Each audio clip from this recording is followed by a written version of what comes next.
నమస్తే ప్రదీప్ జోషి గారు. శ్రీమాత్రే నమః. సార్, చాలా మంది ఏలినాటి శని గురించి భయపడుతూ ఉన్నారు. ఎస్పెషల్లీ ఎవరికైతే ఏలినాటి శని ఉంటుందో వాళ్ళందరికీ ఏ రకంగా ఉంటుందో, ఎటువంటి ప్రయోజనాలు ఉంటాయో, అసలు మనకి ఎటువంటి ప్రభావాలు చూపిస్తూ ఉంటుందో అని భయపడుతూ ఉంటారు. నిజంగా ఏలినాటి శని ఉంటే ఎటువంటి ప్రభావాలు ఉంటాయి, ఎటువంటి నష్టాలని మనం చూస్తూ ఉంటాము, తీసుకోవాల్సిన జాగ్రత్తలు ఏంటి, ముందుగా ప్రికాషన్స్ ఏమైనా ఉంటాయంటారా అసలు దానికి? శ్రీ గురుభ్యో నమః. శ్రీమాత్రే నమః. చాలామంది రాశి ఫలాలు చూస్తూ ఉన్నారు. చాలామందికి చాలా సందేహాలు. ఎంతోమంది ఎన్నో రకాలుగా చెప్తా ఉంటారు. ఏలినాటి శని వస్తే అది అవుతుంది, ఇది అవుతుంది, ఇట్లా అవుతుంది, అట్లా అవుతుంది. అసలు ఈ ఏలినాటి శని అంటే ఏమిటి అనేది మొదలు మనం అందరం అర్థం చేసుకోవాలి. చాలామందికి ఈ విషయం కూడా తెలియదు. కొంతమందికి చాలామంది చెప్తారు, మీ 7.5 సంవత్సరాల శని వచ్చింది. అసలు 7.5 సంవత్సరాలు ఎవరికి వస్తుంది, ఎందుకు వస్తుంది అనేది ఎవరికి తెలియదు. ఒకటి గుర్తుపెట్టుకోండి, ఏలినాటి శని అంటే అర్థం ఏంటంటే శని యొక్క ప్రభావము. అంటే శని ప్రతి ఒక్క రాశిలో 2.5 సంవత్సరాలు సంచరిస్తాడు. 2.5 years ఒక రాశిలో ఉంటాడు. అంటే ముందుకు వెనక్కి వస్తాడు. అదే రాశిలోనే కొంచెం వక్రత్వం అవుతూ ఉంటాడు. 2.5 సంవత్సరాలు ఉంటాడు. ఆ 2.5 సంవత్సరాల తర్వాత రెండో రాశి లోపలికి అడుగు పెడతాడు. ఎవరైనా ఒక వ్యక్తి యొక్క రాశి ఏదైతుందో, తమ వెనక రాశి, తమ రాశి, ముందు రాశిలో శని గనక ఉంటే గనక దాన్ని ఏలినాటి శని అంటారు. తమ వెనక రాశి అంటే ఏమిటి అని అంటే, ఇప్పుడు ఎగ్జాంపుల్కి ఇప్పుడు ఏలినాటి శని ఎవరికి రాబోతుంది అని అనంటే మీనరాశి. మీనరాశి వారికి వెనక రాశి ఏమిటి అనంటే కుంభరాశి. సో కుంభరాశి లోపలికి శని అడుగు పెట్టగానే మీనరాశి వారికి ఏమవుతుంది, ఏలినాటి శని స్టార్ట్ అవుతుంది. సో కుంభరాశిలో శని ఎన్ని సంవత్సరాలు ఉంటాడు? మనం ఒక్క రాశి ఎన్ని సంవత్సరాలు ఉంటాడని చెప్పాను? 2.5 years. అంటే 2.5 సంవత్సరాలు ఉంటాడు. అంటే ఏలినాటి శని మొదలయ్యింది అని అర్థం. దీన్ని 7.5 అంటారు. 7.5 అంటే 7.5 సంవత్సరాల శని. ఏలినాటి అని అంటే కూడా 7.5 సంవత్సరాలు. సో 2.5 సంవత్సరాలు కుంభరాశిలో అయిపోయింది. అప్పుడు ఏంటి, శని వచ్చేసి నెత్తి మీద కూర్చున్నాడు అని అర్థం. నెత్తి మీద శని కూర్చున్నాడు అంటే ఏమవుతుందంటే ఆలోచనలోనే మారిపోతుంది, జరుగుతుంది. ఆశ పెరిగిపోతుంది. ఎవరైనా ఈజీగా మోసం చేయగలుగుతారు. ఇప్పటి వరకు ఎందుకోసం అంటే శని 12వ స్థానంలోకి వచ్చాడు అని అంటే అంతకన్నా మునుపు 2.5 సంవత్సరాలు 11వ స్థానంలో కూడా ఉంటాడు కదా. 11వ స్థానంలో శని ఉంటే మంచి లాభాలు కలిగిస్తాడు. సూపర్గా వాళ్ళని ఒక మంచి హయ్యర్ స్టేటస్లో కూర్చోబెడతాడు. మీనరాశి వాళ్ళకి అదే జరుగుతుంది. ఇప్పుడు ఏం జరుగుతుందంటే ఎక్కడైతే కూర్చోబెట్టాడో అక్కడ నుంచి కింద ఎత్తేస్తాడు శని. అందుకే ఏలినాటి శని వచ్చినప్పుడు ప్రారంభమైనప్పుడు ఏంటంటే నెత్తి మీదకి వస్తాడనమాట. శరీరాన్ని మొత్తం కూడా మనము 7.5 సంవత్సరాలకి భాగంగా మార్చేసుకోవాలి. అంటే 7 parts కిందకి డివైడ్ చేసుకోవాలి. అంటే సప్త చక్రాల కిందకి డివైడ్ చేసుకుంటారనమాట. సో మొదలు వచ్చేసి ఇక్కడ నెత్తి మీదకి వస్తాడు. నెత్తి మీద రాగానే ఏం జరుగుతుందంటే విపరీతమైన ఆలోచనలు వచ్చేస్తాయి. నేను అవమ్మేస్తాను, ఇవమ్మేస్తాను, నేను అక్కడ పెట్టుబడి పెడతాను, ఇక్కడ పెట్టుబడి పెడతాను, వీడు నా ఫ్రెండ్ ఒకడు వచ్చాడు, నాకు మంచి ఆఫర్ ఇచ్చాడు, అట్లాంటి కొంతమంది వ్యక్తులు పరిచయం అవుతారు. నమ్మకం లేదా, నమ్మకం ఉంటే తీసుకోలేకపోతే లేదు, సూపర్ డీల్ ఉంది, కాకపోతే కొంచెం పైరవీలు చేయాల్సింది ఉంటుంది, నీకు ఇదే ల్యాండ్ ఇక్కడ కొనుక్కోవాలంటే. ఎగ్జాంపుల్ ఎట్లాంటి ఆఫర్లు వస్తాయనంటే, అంటే ఈ ఏలినాటి శని ప్రభావము లాస్ట్ టైము కుంభరాశి వాళ్ళకి స్టార్ట్ అయిందనమాట 2.5 years బ్యాక్. కుంభరాశి వ్యక్తి ఒక వ్యక్తి నాకు తెలిసిన వ్యక్తి, మంచి రియల్ ఎస్టేట్ పర్సన్. అతనికి సెంట్రల్ నుంచి ఒక మినిస్టర్ దగ్గర నుంచి ఒక ఫ్రెండ్ మినిస్టర్స్ అందరు బాగా తెలుసు అని చెప్పి ఆయనకు పరిచయం అయ్యాడు. పరిచయం ఏం చేశాడు, బాగా తిప్పించాడు. మనకి ఢిల్లీలో అన్ని పరిచయం, అసెంబ్లీలో పరిచయం, మనకి పార్లమెంట్లో అన్ని పరిచయం అని చెప్పాడు. అన్నట్టుగానే మంచిగా విజయవాడ నుంచి చార్టర్డ్ ఫ్లైట్లో తీసుకెళ్ళాడు ఢిల్లీ. చార్టర్డ్ ఫ్లైట్ అంటేనే ఇంకా అక్కడికి మనకి ఇంకా అయిపోయింది. ఇంకా అరే చార్టర్డ్ తీసుకెళ్ళాడు. తర్వాత రాజ్భవన్ మార్గం ఉంటుంది, అక్కడంతా కూడా రాష్ట్రపతి దగ్గర ఏదైతే పార్లమెంట్ ఉంటుందో అక్కడ ఎంపీలు ఎవరైతే రాజ్యసభ సభ్యులు అందరు కూడా ఇండ్లు ఇస్తారు అక్కడ. అసలు ఆ ఇళ్లకు పోవడమే కష్టం అనమాట. అలాంటిది వీడు ఆ ఇళ్లలో తీసుకెళ్ళి ఒక రాజ్యసభ దగ్గర ఎవరైతే ఉన్నాడో ఆయన ఇంటికి తీసుకెళ్ళాడు. చక్కగా ఆ ఎంపీ, రాజ్యసభ ఎంపీతో కూడా మాట్లాడిచ్చాడు. అక్కడనే భోజనాలు జరిగాయి, అన్నీ అయిపోయింది. పలానా చైర్మన్ పదవి మీకు ఇప్పిస్తామని చెప్పేసానంటే, అబ్బో ఇంకేంది, అన్ని రకాలుగా అఫీషియల్గా ఉన్నాయి కదా. అందుకోసం అంటే చార్టర్డ్ ఫ్లైట్ తీసుకెళ్లారు, పార్లమెంట్లో చూపించారు, సాక్షాత్తు రాజ్యసభ ఎంపీయే ఓకే కరేంగి అని చెప్పేసాను అన్నాడు. అన్నీ అయిపోయింది. సో ఏం లేదండి, మీరు ఒక 25 కోట్లు పెడితే మీకు ఆ చైర్మన్ పదవి వచ్చేస్తుంది. తర్వాత మీకు మీ చేతిలో ప్రతి సంవత్సరము దాదాపు ఆ చైర్మన్ పదవిలో ఉండేటువంటి వాళ్ళకి గవర్నమెంట్ నుంచి ఫండ్ వస్తుంది. అవి ఖర్చు పెట్టాలి. అవి ఖర్చు పెట్టి సిగ్నేచర్ చేసే అథారిటీ మీకే ఉంటుంది. అంటే సంవత్సరానికి దాదాపు 5,000 కోట్లు మీ చేతి మీద ఖర్చు అవ్వాలి. సో మీరు ఎవరికి ఆఫర్ చేస్తే వాళ్ళకే వెళ్తాయి తప్ప ఇంకెవరికి వెళ్ళవు అని ఇట్లా చెప్తే ఆయన ఎక్కడో మేఘాల్లో తేలిపోయాడు అనమాట. మొత్తం రియల్ ఎస్టేట్ అంతా ఏమనుకున్నా అంటే సరిగా ఏముంది అని చెప్పి మొత్తం అన్ని కొలెక్టల్ ఫైనాన్స్ ఏం చేసి అన్నీ వేసేసుకు మొత్తం తీసుకుపోయి వాళ్ళకి డబ్బులు పెట్టాడు. వాళ్ళు ఏంటి 10 కోట్లు మీరు పెట్టండి, 10 కోట్లు మేము పెడతాము, తర్వాత మాకేమైనా పనులు ఉంటే చేసి పెట్టాలని చెప్పి పోయి 10 కోట్లు పెట్టడం జరిగింది. అన్నీ జరిగిపోయాయి. అంత అయిపోయిన తర్వాత ఏం తెలిసింది అని అంటే అది బోగస్ అని తెలిసింది.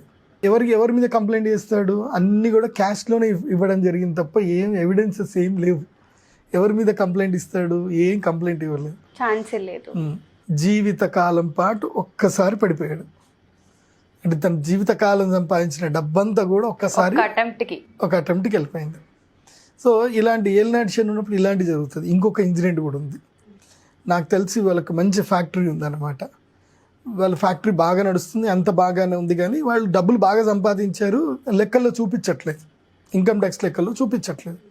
సో క్యాష్ ట్రాన్సాక్షన్ ఎక్కువ జరిగినాయి, అన్నీ బాగానే పెట్టుకున్నారు, సంపాదించారు, ఆస్తులు ఇస్తులన్నీ కొని పెట్టారు. ఆల్ ఆఫ్ సడన్గా ఎవడో ఇన్కమ్ ట్యాక్స్ ఆఫీసర్ అని చెప్పి ఐడి కార్డు పట్టుకొని వాళ్ళందరూ వచ్చేసి నోటీస్ ఇచ్చేసి వెళ్ళిపోయారు. వాళ్ళు ఏమనలేదు, ఇన్కమ్ ట్యాక్స్ నుంచి నోటీస్ అని చెప్పి వెళ్ళిపోయారు అంతే. వీడేం చేశాడు, వీడి పక్కన ఉండేటోడు ఆ నోటీస్ని బేస్ చేసుకొని వీడు వేరే ఆఫీసర్లందరినీ క్రియేట్ చేసి అన్న వాళ్ళ ఆఫీసర్లు వచ్చేస్తున్నారు. వాస్తవంగా నోటీస్ అయితే నిజమే, నోటీస్ అయితే అబద్ధం కాదు. వాళ్ళు నోటీస్ పంపించారు. ఎందుకోసమంటే ఎవరిదైనా అకౌంట్లో ఫైనాన్షియల్ ట్రాన్సాక్షన్ ఎక్కువ జరిగి వాళ్ళు టీడీఎస్ కనుక ఇది సరిగ్గా కట్టకపోయినా, పే చేయకపోయినా ఇన్కమ్ ట్యాక్స్లో బ్లింక్ అవుతుంది. వాళ్ళు నోటీస్ పంపిస్తారు, దానికి సమాధానం ఇవ్వాలి. వాడు పానిక్ అయిపోయాడు, వాడికి చదువు రాదు, సంపాదన అయితే వచ్చింది, పానిక్ అయిపోయాడు. వీడు పక్కన ఉండేటోడికి అర్థమైపోయింది, ఓహో వీడు పానిక్ అయిపోయాడు, ఇప్పుడు వీడు మనం ఎట్లయినా క్యాష్ చేసుకోవాలి అని చెప్పి అన్న ఒక ఇన్కమ్ ట్యాక్స్ బ్యాచ్ని తయారు చేశాడు. బ్యాచ్ని తయారు చేసి వీళ్ళని తీసుకొచ్చి మీరు అన్ని వీడి సీక్రెట్స్ మొత్తం వీడికి తెలుసు. సో అవన్నీ తెలుసు, మీరు ఇవన్నీ నాకు సమాధానం చెప్పాలి, లేకపోతే మీరు అరెస్ట్ అవుతారని చెప్పి మంచి బ్యాచ్ని తయారు చేశాడు. సో ఇప్పుడు వాడు పానిక్ అయిపోయాడు, ఇంకా నేను అరెస్ట్ అయిపోతా, నా డబ్బులు అనిపోతాయి అంటే, అన్న నువ్వేం టెన్షన్ పడకు, నేను ఒక మంచి చార్టర్డ్ అకౌంట్ కల్పిస్తానని చెప్పి ఒక చార్టర్డ్ అకౌంట్ కల్పిస్తే ఆడు ఒక సమాధానం ఏం చెప్పాడు అంటే, అసలు చార్టర్డ్ అకౌంట్ కూడా కాదు, ఈ క్రియేటెడ్ ఎవ్రీథింగ్ అనమాట. ఏం లేదండి, మీ ఆస్తి అంతా మీ నమ్మకస్తుల మీద పెట్టండి, నడిపించండి, ఏదన్నా అయితే వాళ్ళు ఇరుక్కుంటారు, మీరు బయట ఉండి అంతా రన్ చేసుకుందరులేండి, ఎక్స్పీరియన్స్ మీకు ఉంది కదా అని అంటే, నమ్మకస్తుడు ఎవడు అని అంటే, ఎందుకు మన పిల్లాడే ఉన్నాడు కదా అని చెప్పి వాడి పేరు చెప్పాడు. వాడు అన్న వద్దన్నా, నా పేరు మీద వద్దన్నా, నేను జైలు. వాడు ఇంకా బతిమలాడడం అనమాట, రిక్వెస్ట్ చేసి ఏరా నీ పేరు మీద చేసుకోరా, మళ్ళీ ఇది అయిపోతుందిరా అని చెప్పేసి అంటే ఫైనల్గా ఆస్తి మొత్తం వాడి పేరు మీద రాయించుకున్నాడు. గిఫ్ట్ డీడ్ చేయడానికి లేదు, బికాస్ రిలేషన్ కాదు కాబట్టి సేల్ డీడ్ ఎగ్జిక్యూటివ్ చేసుకొని అంత అయిపోయింది. ఒక 1 నెల రోజుల వరకు వాడికి అదే మంచిగా ఉంది, ఆ థీమ్లోనే ఉన్నాడు, అంత బాగుంది 1 నెల రోజుల వరకు.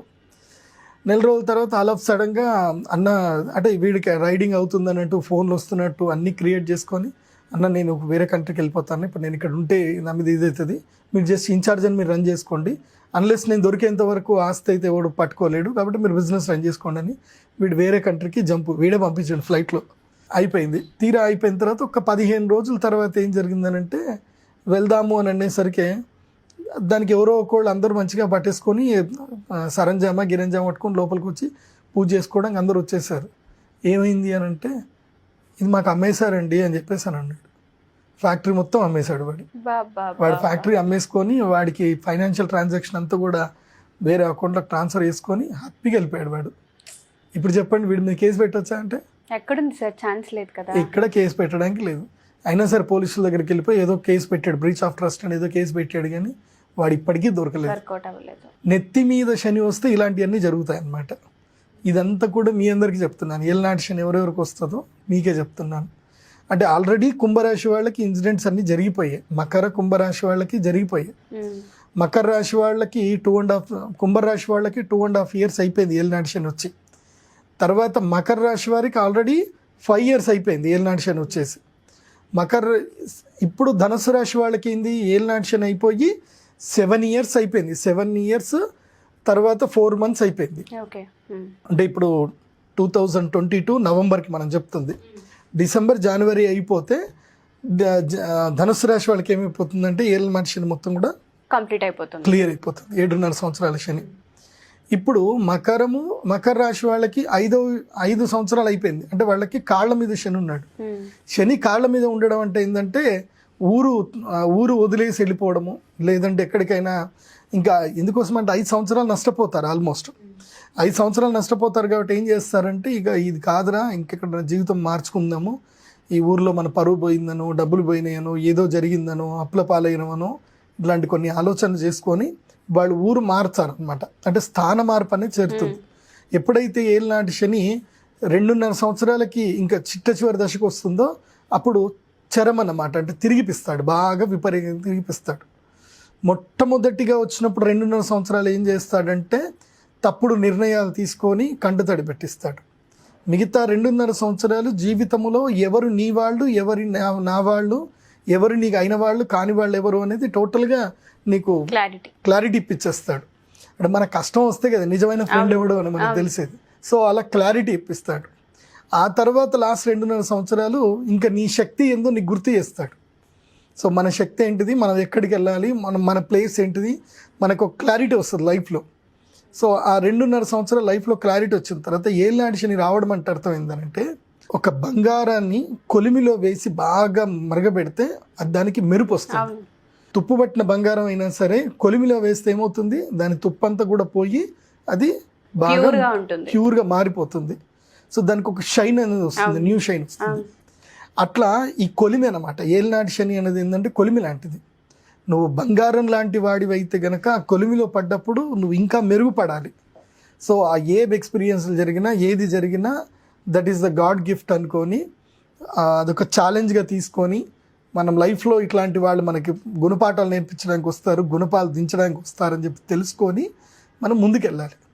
అందుకే ఏలినాటి శని వాళ్ళని ఎవరినైనా సరే మనం టచ్ చేస్తే, ఇప్పుడు ఉదాహరణకి ధనుసు రాశి వాళ్ళని మీరు టచ్ చేయండి, వాళ్ళు ఆల్రెడీ రియలైజ్ అయిపోయి ఉంటారు ఈ పాటికి. కాబట్టి ఇంకా వాళ్ళ జీవితంలో ఎవరి మీద చెడు మాట్లాడరు. ఇంకా ఎవరి మీద ఏదైనా రూమర్స్ వస్తే రూమర్స్ వాళ్ళు స్ప్రెడ్ చెయ్యరు. ఎవరి గురించి వాళ్ళు ఏం మాట్లాడరు. ఇంకా వీళ్ళకి కూడా టైం వచ్చినట్టుంది అని వాళ్ళకి ఒక లైఫ్లో ఒక మంచి క్లారిటీ వస్తుంది అనమాట. అట్లా వృశ్చిక రాశి అడిగిన కన్యా రాశి వాళ్ళకి ఎప్పుడు వచ్చిందంటే 2008 ఆ టైంలో కన్యా రాశి వాళ్ళకి ఏలినాటి శని ఉండే. అప్పుడు వాళ్ళకి సమస్యలు, విపరీతంగా సమస్యలు ఉండే కన్యా రాశి వాళ్ళకి. ఇప్పుడు కన్యా అయిపోయింది, వృశ్చికం అయిపోయింది, ఇప్పుడు తులా అయిపోయింది, వృశ్చిక ధనస్సు అయిపోయింది. ఇప్పుడు మెచ్యూర్డ్ రాశులు ఎవరంటే ఈ 4 రాశుల వాళ్ళు మెచ్యూర్డ్ ఉంటారు అనమాట. వీళ్ళని పట్టుకుని అంటే ఎంగేజ్లో ఉన్నటువంటి అంటే 20 నుంచి 40 ఏళ్ళ మధ్యలో ఉన్న వాళ్ళని వీళ్ళని ఎవరిని పట్టుకున్నా సరే వీళ్ళకి ఏలినాటి శని ప్రభావం అంతా కూడా తెలిసిపోయి ఉంటుంది, ముఖ్యంగా ధనుసు రాశి వాళ్ళకి. అందుకే ఇప్పుడు మీన రాశి వాళ్ళు చాలా జాగ్రత్తగా ఉండాలి. ఇందాక మీకు ఎందుకు ఈ స్టోరీలు చెప్పానంటే ఇట్లాంటి నా దగ్గర రోజు వస్తానే ఉంటారు క్లయింట్స్, అందరూ వచ్చి కూర్చుంటారు. ఇట్లా అయిపోయింది అయ్యగారు, అట్లా అయిపోయింది అని చెప్పేసి నేను నవ్వుకుంటూ అడుగుతాను, మీరు అలా ఎలా నమ్మారు అని చెప్పేసానంటే ఏమోనండి తెలియదండి. అదంతే, టైం బాగా లేకపోతే ఏం పని చేయదు. పోలీస్ ఆఫీసర్లే దీనిలో ఇరుక్కున్నారంటే అర్థం చేసుకోవాలి. నాకు తెలిసిన ఒక ఏసీపీ ఆఫీసరే ఉన్నారు, ఆయనకే ఇరుక్కున్నాడు పాపం. ఆయన తనకే తప్పలేదు అంటే తన భార్య వల్ల ఆయన చేయలేదు కానీ వాళ్ళ భార్య అత్యాశకి వెళ్ళిపోయి ఆమె ఇరుక్కుంది. ఆయన కూడా కంప్లైంట్ చేయలేని పరిస్థితి.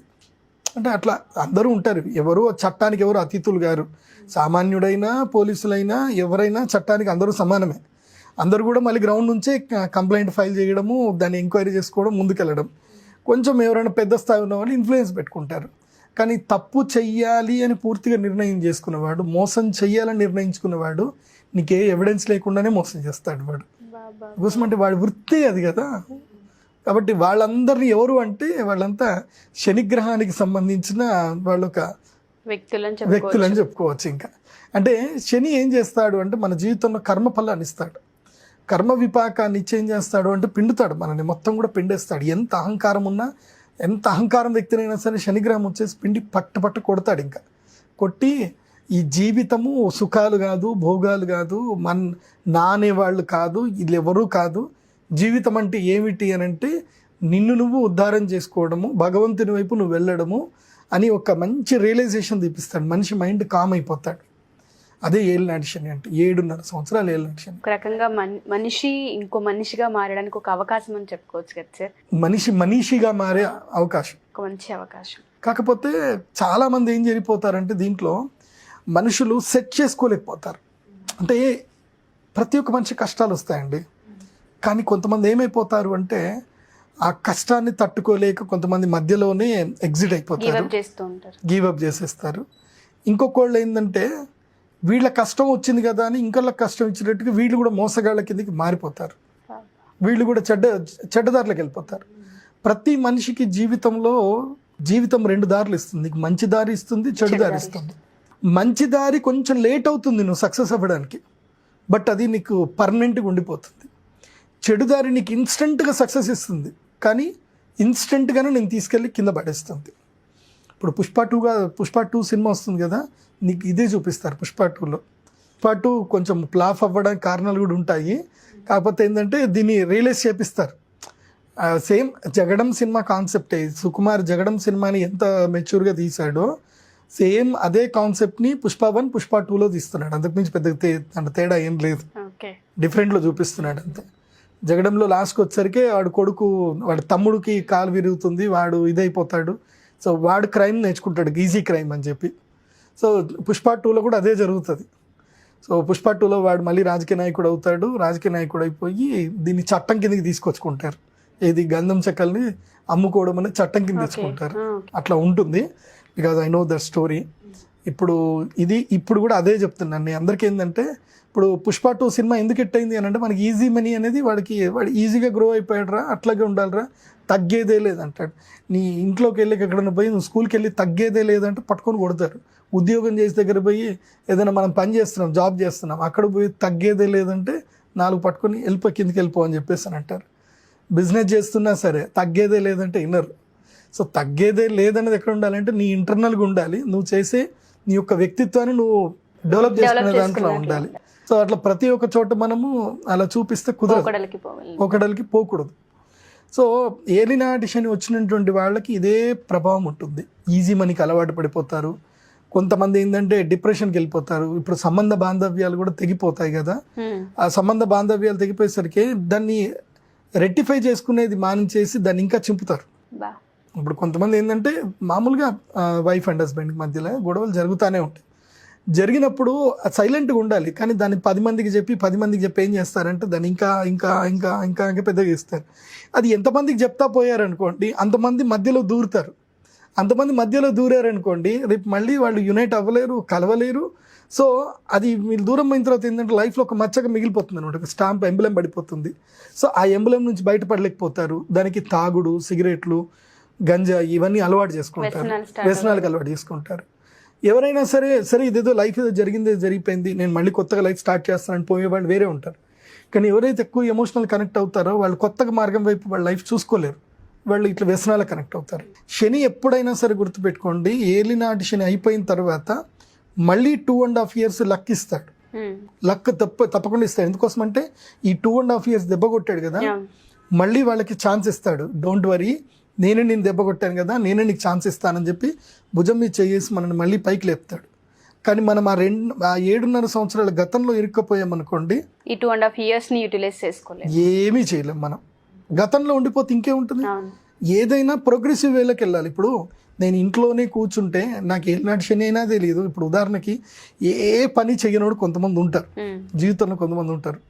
వాడికి ఏం లేదు, ఒక వ్యవసాయ భూమి ఉంటుంది, నెలకి ఎక్కడ అమెరికాకెంచో ఎక్కడికెంచో వాడు శాలరీ వేస్తాడు, వాడికి మంచిగా ఇల్లు ఉంటుంది, ఒక ఇల్లు ఉంటుంది. నేను అట్లాంటి వాళ్ళని చూశాను. నేను నిజంగా అదృష్టవంతుడు అంటే నువ్వు రాబోయే నీ చేయి చూపించరా అన్న. వాడు సుఖం అనుభవించడానికి వాడు పుట్టినోడు.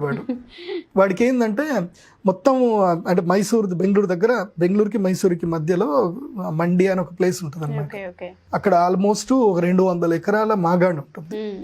ఆ 200 ఎకరాల మొత్తం కూడా చక్కగా తోటలు, పంటలు అన్నీ ఉంటాయి. మధ్యలో ఒక పెద్ద మంచి ఫామ్ హౌస్ ఉంటుంది. ఆ ఫామ్ హౌస్ చూసుకుని ఇన్ఛార్జ్ మాత్రం ఒకడు ఉంటాడు. వాడి ఫ్యామిలీ మొత్తం అక్కడే ఉంటారు. వాళ్ళ పని ఏంటంటే మొత్తం తుడవడం, అంతే, దుమ్ము పడకుండా తుడవడం తప్ప ఇంకేం పని ఏం లేదు.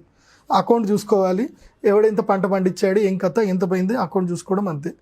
తినాలి, పడుకోవాలి, తుడవాలి, ఇదే పని. వాడికి ఇంకా వేరే ఏ పని లేదు. వీడికి ఏలినాటి శని ప్రభావం ఉంటుందా అని అంటే వాడికి ఇంకా ఏ జాతక ప్రభావాలు ఉండవు. ఎందుకోసమంటే వాడి జీవితాన్ని వాడు ఎక్కడ ఊహించుకోడు కాబట్టి వాడికి ఎక్కడ పోయేది పని లేదు. పొద్దునే లేచామా, తిన్నామా, తుడిచామా, లెక్కలు చూసుకున్నామా, పడుకున్నామా, ఇలాంటి వాళ్ళు కొంతమంది ఉంటారు, వాళ్ళు సుఖభోగ జీవులు ఉంటారు అనమాట. ఓకే.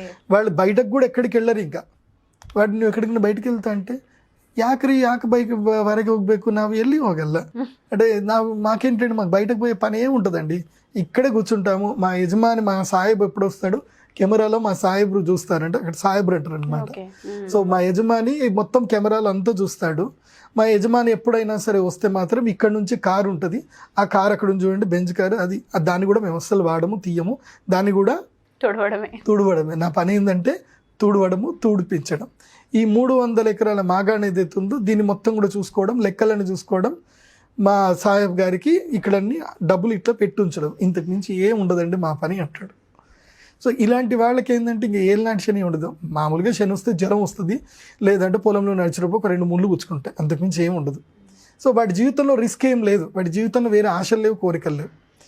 ఆశ కోరిక లేనటువంటి వాడిని ఏ గ్రహాలు కూడా ఏం చేయవు నిజం చెప్పాలంటే. నాకు అక్కడ పోయిన తర్వాత వీడికి ఏం జాతకం చెప్తావు, వాడు అడిగాడు నా జాతకం చెప్పండి గురూజీ అని అంటే, నీకు ఏం చెప్పాలా నీ జాతకం, పోనీ నువ్వు ఎక్కడన్నా బయటికి వెళ్తా అంటే, నేను ఎక్కడికి బయటికి వెళ్ళానండి. సరే జాతకం చూసి పలానా రోజు నీకు అగ్ని ప్రమాదం జరగలే, ఏదైనా వాత జరిగింది అని అంటే, వాడు ఆలోచించి ఒకసారి నాకు ఇక్కడ ఫైర్ యాక్సిడెంట్ జరిగింది, అప్పుడు మాత్రం నాకు చిన్నగా దెబ్బ తాకింది అని అన్నాడు. నీ జీవితంలో జరిగిన పెద్ద ప్రమాదం అదే, ఇంకేం లేదు చెప్పాను అనమాట. నాకు అప్పుడు అనిపించింది అన్నట్టు, ఇది కూడా ఒక జీవితమా అనిపించింది. అంటే జీవితంలో ఇంకేం ఉండదు అనమాట వాళ్ళకి కైండ్ ఆఫ్. అందుకోసమనే ప్రతి ఒక్కరి జీవితంలో జాతకం ఉంటుందండి. ఒక్కొక్కళ్ళు, కొంతమంది భోగజీవులు ఉంటారు, కొంతమంది కష్టజీవులు ఉంటారు.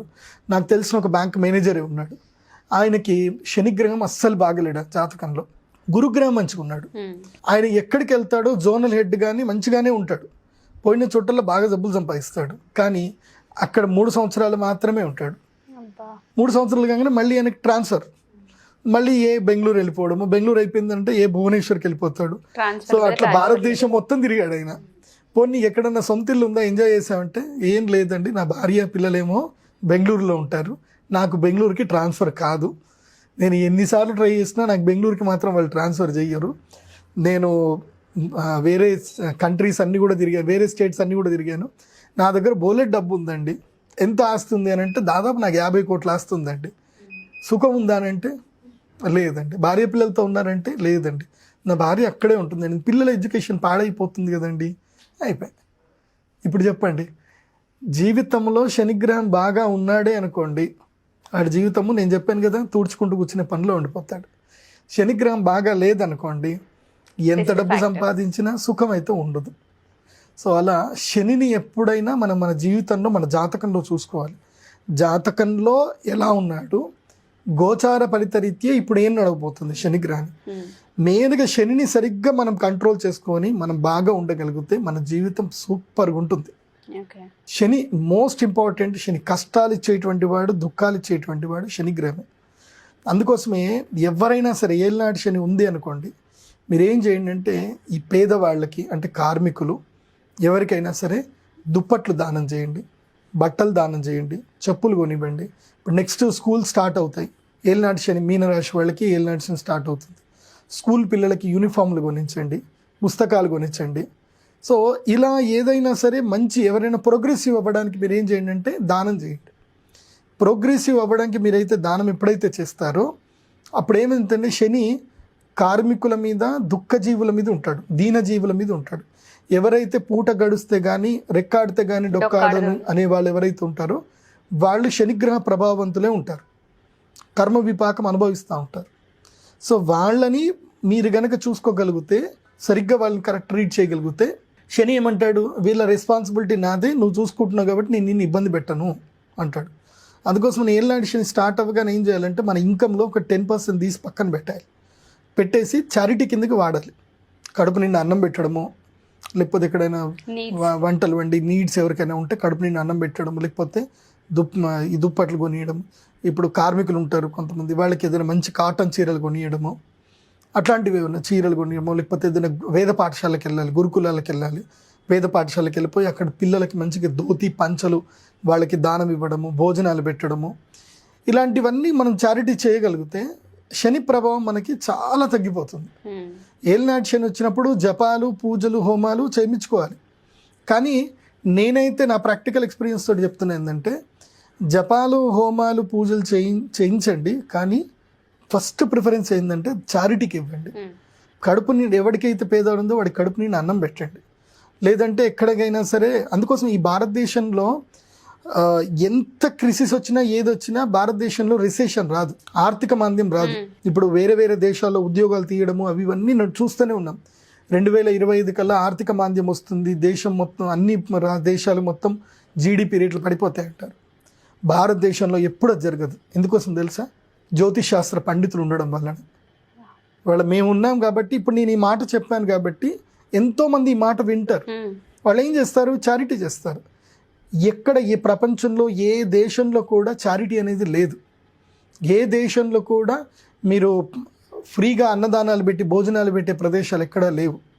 మన భారతదేశంలో ఎక్కడికి వెళ్ళినా సరే, ఏ ఊరికి వెళ్ళినా సరే, ఎక్కడో ఒక చోట కడుపు నిండా అన్నం అయితే దొరుకుతుంది. ఎవరు అన్నం పెట్టినని మాత్రం ఎవరు అనరు. అందుకే పండుగలు వస్తూ ఉంటాయి. ఏ పండుగ వచ్చినా సరే, ఇప్పుడు నవరాత్రులు వస్తాయి, అప్పుడు అన్నాలు పెడతారు, భోజనాలు పెడతారు, అన్నదానాలు చేస్తారు. ఇప్పుడు అయ్యప్ప స్వామి స్టార్ట్, నవంబర్ నుంచి డిసెంబర్ వరకు మొత్తం అయ్యప్ప దీక్షలు ఉంటాయి. ఎక్కడ అయ్యప్ప పడి పూజలు జరిగినా వెళ్ళి కూర్చొని అన్నం తింటా అంటే నీ కులమేంది, నీ మతం ఏందని కూడా అడగరు ఎవరు. ఆకలిస్తుందా కూర్చో, అన్నదాన ప్రియనే శరణమయ్యప్ప అంటారు. సో ఆ విధంగా అయ్యప్ప దీక్షలు. అందుకోసం మీనరాశి వారు ఏం చేయండి అంటే వీలవుతే వీలు చేసుకొని మరి అయ్యప్ప దీక్ష తీసుకోండి. తప్పకుండా అయ్యప్ప దీక్ష తీసుకోండి. అయ్యప్ప దీక్ష తీసుకున్నారనుకోండి, ఆ పొద్దున్నే లేచి ఆ చల్లటి నీళ్ళలో స్నానం చేసి చక్కగా పంచగట్టుకొని ఆ పొద్దున పడి పూజ చేసుకొని వెళుతూ ఉంటే, ఆ కష్టం పడుతూ ఉంటే శని ఇంకా మిమ్మల్ని ఏం చేయలేడు. ఇంకా ఎందుకోసం అంటే నువ్వు కష్టాన్ని యాక్సెప్ట్ చేసేసావు, ఇంకా ఒక దీక్షగా ఉండడం యాక్సెప్ట్ చేసేసావు, అన్నిటినీ త్యజించేసావు, అంటే వైరాగ్యానికి కిందకి వెళ్ళిపోతున్నావు. అలా మీరు అయ్యప్ప దీక్ష తీసుకొని వెళ్ళండి, పెద్ద పాదం వెళ్ళండి, లేదంటే చిన్న పాదం వెళ్ళండి, హరిహర సుత అయ్యప్ప స్వామిని దర్శనం చేసుకోండి. కానీ మాత్రం ఒకటి చెప్తానండి, చాలామంది ఏంటంటే అయ్యప్ప దీక్ష చాలా కఠినంగా ఉంటారు, అక్కడి వరకు వెళ్తారు, ఇరుముడు వేసేసిన తర్వాత బయటకు రాగానే ఏదో జైలుకించి రిలీజ్ అయిపోయినట్టు మళ్ళీ నార్మల్ డ్రెస్ వేసుకొని ఇంకా మందు దాగి చేసి అన్నీ చేసి వస్తే అది మాత్రం రాంగ్ అండి. సో దీక్ష అంటే ఏంటంటే నీ మనసును నువ్వు కంట్రోల్ చేసుకొని నిన్ను నువ్వు పరిశీలించుకోవడం. ఎస్, ఈ స్టేటస్ నువ్వు ఎట్లా ఎంజాయ్ చేస్తున్నావు. నువ్వు బలవంతంగా నువ్వు స్టేటస్ని చేసావనుకో అది దీక్ష కానే కాదు. క్రేవిటీ అనేది వదిలేసుకోగలగాలి. మందు తాగొద్దని నేను చెప్పను, ఎందుకోసమంటే moderate alcohol is okay, but అది ఇంటికి వచ్చాక మీ ఫ్యామిలీ అందరినీ కలుసుకున్నాక కొంచెం ఫ్రీ అయిపోయిన తర్వాత అప్పుడు ఇంట్లో కూర్చొని ఏ ఆదివారమో ఎప్పుడో టైం దొరికితే yes you can relax yourself. But అదే పనిగా కుడి దాగినట్టు దాగిపోయి ఏదో ఇదైపోయిందని చెప్పి చేయొద్దు. ఓన్లీ భారతదేశంలో మాత్రమే కుడి దాగినట్టు మంది అవుతారు, ఇంకెక్కడ తాగరు. ఎక్కడైనా సరే, అంటే నేను పెద్ద పెద్ద సీఈఓలతోటి వాళ్ళతో మేము మాట్లాడుతూనే ఉంటాం కదా, ఎవ్రీ వన్ హ్యాస్ ఆల్కహాల్, వాళ్ళకి హ్యాబిట్ ఉంటుంది, ఈ మోడర్న్ యుగంలో హ్యాబిట్ ఉంటుంది, but they have only little bit, ఇంతే, వాళ్ళు ఒక పెగ్ మాత్రం తీసుకుంటారు. కానీ మన దగ్గర మాత్రం కుడి తాగినట్టు దమ్మ నీళ్ళు తాగినట్టు తాగుతూ ఉంటారు, దాంతో రోగాలు పాడవుతారు. సరే, ఏదో ఒకటి ఏలినాటి శని ఉంది కాబట్టి నేను మీకు అవన్నీ చెప్పాలి కాబట్టి చెప్తాను. ఎందుకోసం అంటే వ్యసనాల పాలవుతారు, అన్నీ జరుగుతాయి కాబట్టి. మొత్తం మీద ఏలినాటి శని ఉన్నటువంటి వారు మంచిగా ప్రతి శనివారము ఆంజనేయ స్వామి దేవస్థానానికి వెళ్ళండి, హనుమాన్ చాలీసా చదవండి. ఇంకా విశేషంగా ఏంటంటే ఉజ్జయిన్ మహాకాళేశ్వరుని దర్శనం చేసుకోండి. ఏలినాటి శని ప్రభావం పడ్డ ప్రతి ఒక్కరు కూడా ధనస్సు, మకరము, కుంభము, మీనం ఈ నలుగురికి ఏలినాటి శని ప్రభావం ఉంది కాబట్టి. అదేవిధంగా నెక్స్ట్ కర్కాటక రాశి వారు కూడా మీరేం చేయండి అంటే ఫ్లైట్ ఎక్కేసేయండి, ఇండోర్లో దిగండి, లేదంటే ఉజ్జయిన్కి డైరెక్ట్ ట్రైన్ బుక్ చేసుకోండి. అక్కడ క్షిప్రా నది ఉంటుంది, క్షిప్రా నది తీరంలో శనైశ్వరుడి యొక్క దేవస్థానం ఉంటుంది, అక్కడ స్వామివారికి దర్శనం చేసుకోండి. శనైశ్వరుడికి నువ్వుల నూనెతో అభిషేకం చేయండి. చేసిన తర్వాత మహాకాళేశ్వరుడి దర్శనం చేసుకోండి. ఆ మహాకాళేశ్వరుడి ఎదురుగ్గా కూర్చొని ఒక 10-15 నిమిషాలు ధ్యానం చేసుకోండి. ఒక్క భారతదేశంలో ఒక్క ఈ జ్యోతిర్లింగంలో మాత్రమే ఎవరైనా కూర్చొని ధ్యానం చేయడానికి అక్కడ అలో చేస్తారు. మన శ్రీశైలంలో నూకేస్తారు, వెళ్ళిపోండి అని చెప్పేస్తారు. అట్లా మహాకాళేశ్వరులు అట్లా ఉండదు. ఆయన రాజట, మహాకాళేశ్వరుడు రాజు కాబట్టి ఆయనకు సభాసదులో ఎవరైనా వచ్చి బాధ చెప్పుకోవచ్చు అని చెప్పి సభా మండపం ఉంటుందన్నమాట. ఆ సభా మండపంలో చక్కగా కూర్చొని ఎంత మీరు గంట సేపు కూర్చున్నా మిమ్మల్ని ఎవరు కూడా లేపరు. You can do the meditation over there. Okay. అక్కడ కూర్చొని చక్కగా మెడిటేషన్ చేయండి. అక్కడ కాలభైరవ స్వామి ఉంటాడు, అక్కడ కూడా వీలైతే ఇంత ఆల్కహాలు అక్కడ నివేదన చేయండి. అక్కడ మహాకాళి అమ్మవారు ఉంటారు, ఉజ్జయిని మహాకాళి అమ్మవారిని కూడా దర్శనం చేసుకోండి. తర్వాత హరికిపేడి అని ఉంటుంది, అక్కడ అమ్మవారు కూడా ఉంటుంది, ఆ అమ్మవారి దర్శనం కూడా చేసుకోండి. ఇలా ఉజ్జయినికి వెళ్ళేసి రండి. ఉజ్జయినికి వెళ్తే ఉజ్జయినిలో ఏంటంటే మహాకాలుడు కదా, కాలాన్ని నిర్దేశించేది ఆయన కాబట్టి మీ కాలం మార్చగలుగుతాడు. Okay, thank you so much sir. ఏలినాటి శని అంటే అంత క్లుప్తంగా మాకు కూడా తెలీదు, వింటూ ఉంటాం కానీ 7.5 సంవత్సరాలు ఈ కష్టాలు అనుభవిస్తే చాలనో, లేకపోతే వచ్చిన సమస్యని పరిష్కరించుకుంటే చాలనో అనుకుంటాం కానీ ఒక జీవితానికి కావాల్సిన నిర్వచనం దొరికే ఛాన్స్ అనే విషయం చాలా మందికి తెలీదు. చాలా క్లియర్గా ఎక్స్ప్లెయిన్ చేశారు. Thank you sir, thank you so much. శ్రీమాత్రే నమః.